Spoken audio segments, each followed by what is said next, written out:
ହେଉଛି ବୋଲଗଡ଼ ବ୍ଲକ ଅନ୍ତର୍ଗତ ସମ୍ପୁର ସ୍ଥିତ ଚତୁର୍ଭୁଜ ସରକାରୀ ଉଚ୍ଚ ବିଦ୍ୟାଳୟର ପ୍ରଧାନ ଶିକ୍ଷକ, ବୋଲଗଡ଼ ଶିକ୍ଷକ ପରିବାରର ସଭାପତି ତଥା ଖୋର୍ଦ୍ଧା ଜିଲ୍ଲା ମାଧ୍ୟମିକ ଶିକ୍ଷକ ସଂଘ ଓଫ୍ଟା କାର୍ଯ୍ୟକାରୀ କମିଟିର ସଦସ୍ୟ ପ୍ରମୋଦ କୁମାର ସ୍ୱାଇଁ। ବୋଲଗଡ଼ ବ୍ଲକର ମୋର ପିତୃପ୍ରତିମ ବରିଷ୍ଠ ନାଗରିକ ବୃନ୍ଦ, ବୁଦ୍ଧିଜୀବୀ, କୃଷକ ସମାଜ, କେନ୍ଦ୍ର ଏବଂ ରାଜ୍ୟ ସରକାର କର୍ମଚାରୀ ବୃନ୍ଦ, ଯୁବଗୋଷ୍ଠୀ, ଛାତ୍ରଛାତ୍ରୀଙ୍କ ସମେତ ଆବାଳ ବୃଦ୍ଧବନିତାଙ୍କୁ ମୋର ହାର୍ଦ୍ଦିକ ଅଭିନନ୍ଦନ ଓ ଆନ୍ତରିକ ଶୁଭେଚ୍ଛା।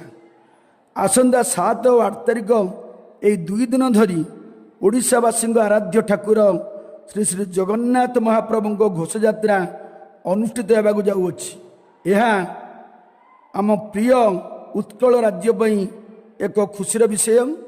ଏହି ଅବସରରେ ମୁଁ ସମସ୍ତଙ୍କ ଦୀର୍ଘ ଓ ନିରାମୟ ଜୀବନ କାମନା କରୁଛି।